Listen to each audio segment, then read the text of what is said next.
안녕하세요. 책과 산책을 좋아하는 요길입니다. 요길 리뷰 시작합니다.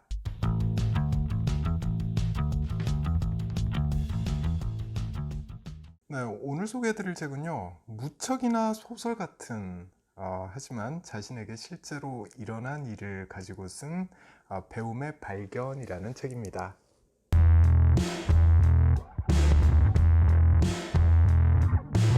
네, 타라 웨스트우버가 쓴 배움의 발견. 이 책은요, 2018년에 미국에서 출간됐습니다. 당시 최고의 화제작이었어요. 뉴욕타임스 베스트셀러에서 무려 90주를 상위권에서 머물렀습니다. 버락 오바마나 빌 게이츠 같은 유명 인사들이 꼭 읽어봐라 이렇게 추천을 한 책이고요. 그래서 그런지 영미권에서 300만 부가 팔렸습니다. 이쯤 되면 이유가 있는 거죠. 사람들이 이 책에 푹 빠진 그 이유가 궁금했고요. 그러던 중에 한국어판이 2020년 1월에 출간이 됩니다. 그래서 읽어볼 책 목록에다가 올려놓고 있었는데 지난 주말에 드디어 다 읽었습니다.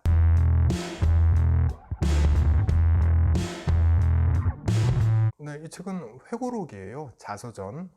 타라 웨스토버가 저자인데 아직 젊죠. 1986년생입니다. 자서전 쓸 나이는 아직까지 아닌 거죠. 그런데 워낙에 특별한 유년기를 보낸 사람입니다. 미국 아이다호에서 태어났고요. 부모가 독실한 몰몬교 신자들입니다. 애들을 학교에 보내려고 하질 않아요. 그래서 저자는 16살 때까지 학교에 다니지 못하죠. 대신에 홈스쿨링을 받습니다. 근데 그 홈스쿨링의 수준이라는 게 그냥 책을 읽을 정도, 그 정도의 학습을 받았던 것 같아요. 하지만 저자는 우여곡절 끝에 대학 자격시험 ACT라고 부르는 한국으로 치면 검정고시 정도 될 것 같은데요. 이걸 치르고 17세에 브리검영 대학에 입학하게 됩니다. 그러고 나서 2008년에 이 대학을 우수 학부생상을 받으면서 졸업하게 되죠. 또 2009년에 케임브리지 대학교 트리니티 칼리지에서 석사학위를 받고요. 2014년에 케임브리지대에서 역사학으로 박사학위를 받게 됩니다.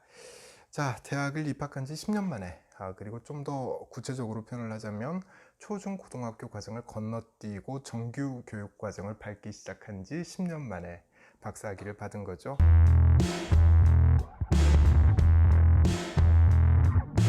근데 이건 자서전이기 때문에 앞서 설명드린 저자의 바이오만 봐도 어떤 책인지 대충은 감을 잡을 수가 있죠.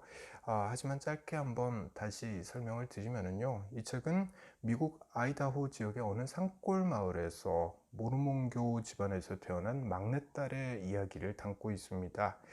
이 소녀는 대학 교육을 받기 전에는 아버지의 관점으로 세상을 보죠.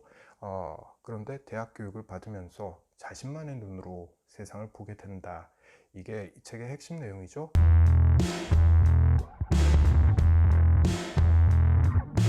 네, 저는 이 책에서 네 가지 점을 관심을 갖고 봤습니다. 첫 번째는 부모는 왜 소녀를 학교에 보내지 않으려고 했을까? 그리고 둘째는 그럼에도 소녀는 어떻게 학교를 가게 됐을까? 세 번째는 그녀의 학교 생활은 어떠했을까라는 거고요. 네 번째는 학교 교육이 이 소녀를 어떻게 바꿨을까라는 겁니다. 자, 먼저 부모는 왜 이 소녀를 학교에 보내지 않으려고 했을까라는 건데요. 원래 모르몬교는 홈스쿨링을 많이 한다고 하죠. 그런데 이 집안은 좀 유별난 측면이 있습니다. 종교적인 신념에 덧붙여서 저자의 아버지에게는 정신병이 좀 있었던 걸로 보여요. 이런 거죠. 공교육은 아이들을 신에게서 멀어지게 하려는 정부의 음모다. 이런 식의 사고방식을 가지고 있습니다. 저자도 아버지의 정신병적인 상태에 대해서 언급을 하긴 해요. 하지만 아버지가 정신병 진단을 병원에서 받은 건 아니고요. 왜냐하면 이 집안 사람들은 뭐 교통사고가 나거나 심한 화상을 입거나 그래도 그냥 집에서 치료하고 말아요. 병원을 절대 안 가요. 그래서 병원에서 정신병 진단을 받은 건 아니지만 들여다보면 과대망상이나 피해망상 이런 증세들이 확실히 있었던 걸로 보인다라는 식의 이야기를 저자는 하고 있습니다. 사례를 하나 이야기를 해보면은요, 루비 리치 사건을 들 수 있을 것 같아요. 1992년에 아이다호주 루비 리치에서 발생한 사건인데요. 랜디 위버 신의 가족과 정부 측의 보안군이 열흘간에 걸쳐서 무장 대치를 했던 사건입니다. 이 사건은 위버 씨의 아내 그리고 아들이 사망하고 또 정부 측의 무장 요원 한 명이 사망하면서 끝나게 되는데요. 저자의 아버지는 이 사건이 위버 씨의 아이들을 강제로 학교로 데려가려는, 그러니까 이 집안도 홈스쿨링을 했던 거죠. 그러니까 정부 측에서 아이들을 강제로 학교로 보내기 위해서 집안으로 들이닥쳐서 시작된 사건이다, 이렇게 생각을 하고 있어요. 아버지는요, 이 소녀의 아버지는요. 근데 저자는 나중에 이 사건에 대해서 좀 객관적으로 들여다볼 기회가 있었습니다. 이 사건을 천천히 보고 나서 이렇게 말하죠. 이 이야기의 중심에는 홈스쿨링이 아니라 백인 우월주의가 자리 잡고 있었다라는 거죠. 그리고 이 사건을 계기로 정부가 하는 일은 모두 다 거부하는 그런 성향이 더 강해졌다라고 저자는 말합니다. 애들을 학교에 보내선 안 된다라는 생각도 그 중에 하나였다는 거죠. 네, 그럼 이 소녀는 어떻게 학교를 다니게 됐느냐? 네, 초중고등학교를 못 다닌 아이가 대학에 입학을 하죠. 어떻게 이게 가능한가 싶은데, 저자가 입학한 곳이 브리검영 대학입니다. 이건 모르몬교가 1875년에 설립한 대학이고요. 학생의 98%가 모르몬 교도들입니다. 이 학교는 또 홈스쿨링 교육을 받은 아이들을 받아준다, 입학하도록 허용한다라는 특징이 있어요. 만약 저자가 다른 대학에 입학하려고 했다면 입학 자체가 불가능했을 겁니다. 그런데 이 대학의 특징 두 가지, 모르몬교에서 세운 학교다, 그리고 두 번째 홈스쿨링 학생을 받아준다라는 이 두 가지 특징 덕분에 이 소녀의 입학이 가능했던 거죠. 그리고 더 중요한 점, 저자가 이런 학교가 있다는 걸 어떻게 알게 됐을까라는 건데요. 그건 오빠의 덕분이었습니다. 이름이 타일러예요. 타일러 오빠. 이 타일러 오빠는 아버지의 강력한 반대를 무릅쓰고 이 집안에서 처음으로 대학에 다녔던 인물이에요. 그 학교가, 그러니까 그 오빠가 다녔던 학교가 바로 브리검영 대학이었던 거죠. 오빠는 동생에게, 이 여동생에게 이런 말을 해줘요. 집 바깥의 세상은 넓어. 아버지가 자기 눈으로 보는 세상을 네 귀에 대고 속삭이는 것을 더 이상 듣지 않기 시작하면 세상이 완전히 달라 보일 거야 라는 거예요. 오빠 덕분에 동생은 대입 검정고시를 보게 되고 다행히 합격하게 된 거죠. 이 책은 타일러 오빠에게 바친다 라고 되어 있습니다. 이 오빠의 조언이 소녀의 운명을 바꾼 거죠. 이 책 한 권 정도는 충분히 바쳐도 될 것 같다는 생각이 들어요. 셋째, 소녀의 학교 생활은 어떠했나? 네, 이게 상당히 코믹합니다. 여러 가지 사례가 나오는데요. 몇 가지만 말씀을 드리면, 대학 입학 전에 크리스마스 때였어요. 대학에 먼저 간 타일러 오빠가 집에 와서 레미제라블이라는 책을 읽고 있습니다. 저런 게 대학생들이 보는 책이구나. 나도 이제 대학생이니까 나도 저걸 봐야지 라는 생각을 갖고 이 책을 사요. 그리고 좀 보다가 말을 합니다. 나폴레옹과 장발장 중에서 누가 역사적인 인물이고 누가 허구의 인물인지 구분이 안 됐다. 네, 두 사람 모두 다 들어본 적이 없는 인물들이어서 그랬었다라고 말합니다. 자, 대학에 가서 여러 가지 수업을 듣는데 그중에 미국사 강의도 상당히 코믹한 점이 많습니다. 이 수업을 먼저 신청하게 된 이유는요, 아버지가 자신한테 미국사에 대해서 좀 이야기를 했던 적이 있고, 그래서 미국사가 좀 쉬울 거라고 생각을 했다는 거죠. 그런데 공민적 인본주의, 또 스코틀랜드 계몽주의, 이런 걸 수업 시간에 접하게 됩니다.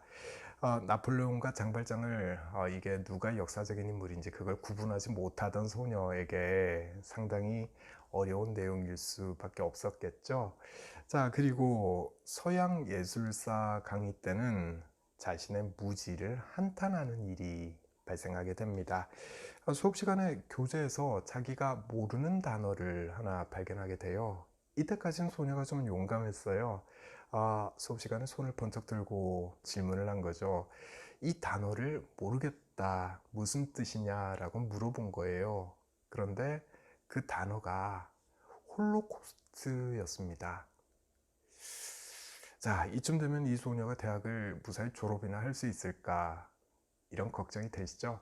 그런데 이 소녀는 무사히 대학을 졸업하고요. 그뿐만이 아니라 우수 학부생상을 타면서 졸업을 하게 되죠.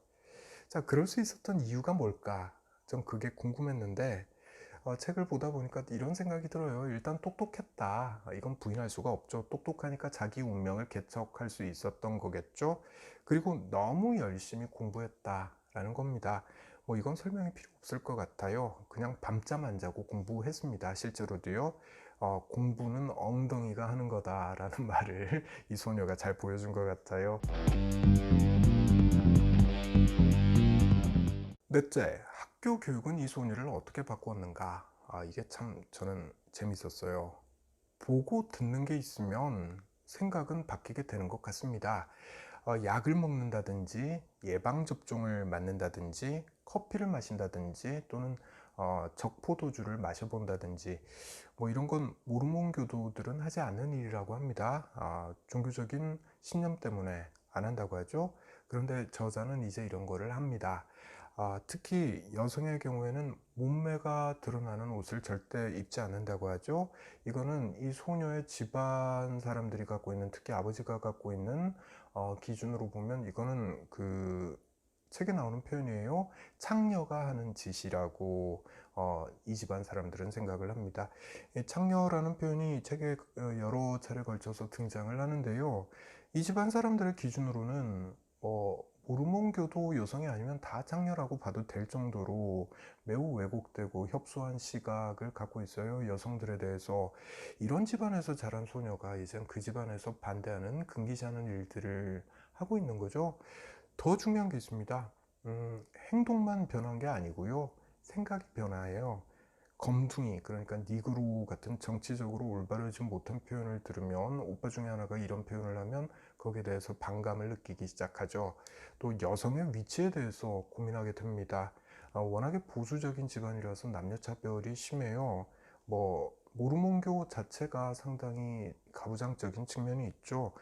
지금은 아니라고 합니다만 예전에는 제도적으로 일부 다처제를 허용을 했었습니다.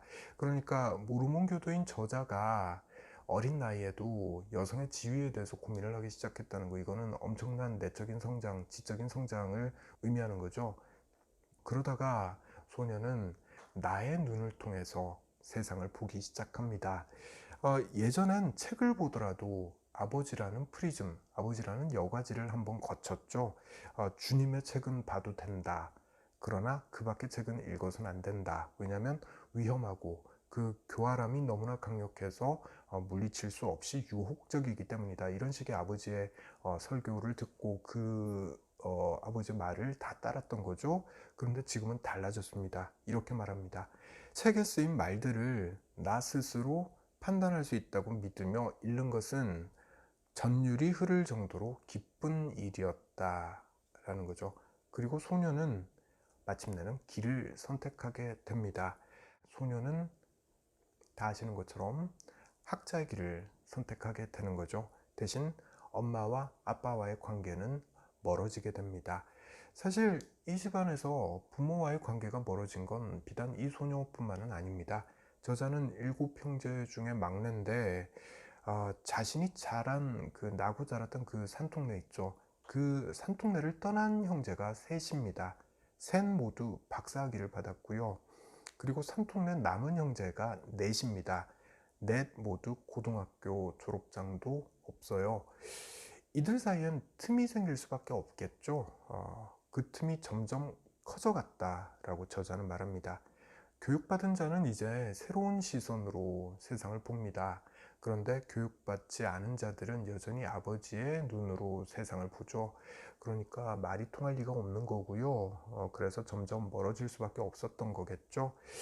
저자는 말합니다. 자신이 대학에 가지 않았다면 18이나 19쯤에 결혼을 했을 것이고 아버지의 농장 한켠에 집을 마련했을 것이다.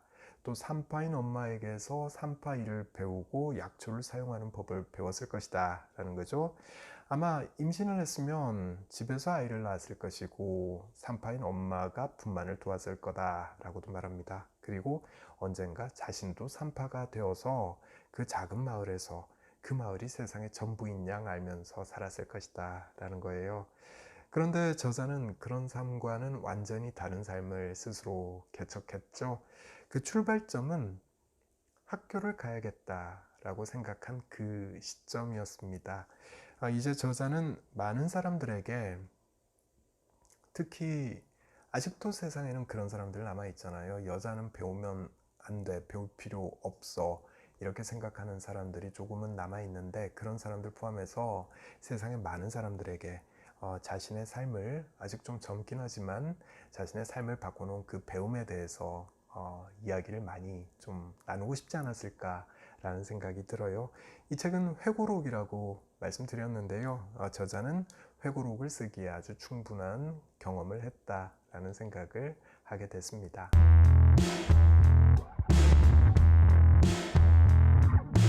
네, 저자가 대학교에서 심리학 개론 수업을 들을 때 있었던 일이에요. 교수가 조울증 증상에 대해서 설명을 하고 있습니다. 우울증, 조증, 편집증, 희열, 과대망상, 피해망상. 자, 이런 단어들을 듣고 있다가 저자는 공책에 뭔가를 씁니다. 그게 뭐냐면요. 이거 우리 아버지다. 아버지를 묘사하고 있다. 라는 거였어요. 조울증의 다양한 증상들이 이 책에는 여러 군데에서 나타납니다. 아버지가 어떨 땐 매우 에너지가 넘치고요. 또 어떨 땐 과도하게 낙관적이죠. 또 그러다가 쉽게 짜증내고 공격적으로 변합니다. 상당히 충동적이고 무책임한 행동들을 하게 되죠. 반면에 어떨 땐 완전히 풀이 죽어서 천장만 바라보고 누워 있습니다. 며칠씩 그러고 있어요. 그러니까 종교적인 원리주의에 빠져 있는 데다가 이렇게 조울증까지 아빠는 가지고 있었던 거예요. 자, 이 대목에서 저는 한 가지 질문이 생겼습니다. 이런 아빠를 보면서 자란 자녀들은 과연 정신적으로 건강할 수 있을까? 라는 거예요. 저자는 이야기합니다. 느껴지는 것은 오로지 분노뿐이었다. 아버지의 질환으로 피해를 본 것은 결국 우리들이라고 생각했다 라는 거예요. 그리고 저자도 한때 상당히 심리적으로 힘든 시기를 보내죠. 박사과정 중에 밤마다 비명을 지르면서 잠에서 깨기도 하고요. 또 자다가 눈을 떴는데 자신이 거리를 맴돌고 있는 그런 모습을 발견하기도 합니다. 한 가지 다양한 점은 저자는요, 심리 상담을 받았다는 거예요. 대학 상담 서비스를 신청했다 이렇게 나와 있거든요. 몇 달에 걸쳐서 매주 상담을 받은 걸로 되어 있습니다. 저자는 아빠로부터 받은 상처도 있었지만 오빠 중에 한 명으로부터 받은 물리적인 그리고 심리적인 트라우마가 매우 셌습니다. 이걸 극복하고 남자친구도 만나고 공부도 계속하고 정상적인 생활을 유지할 수 있었던 건 소녀가 대학교 안에 있었던 그 심리 상담 서비스를 신청해서 심리 상담을 상당 기간 받았기 때문이 아니었을까, 이런 생각을 해보게 됐어요.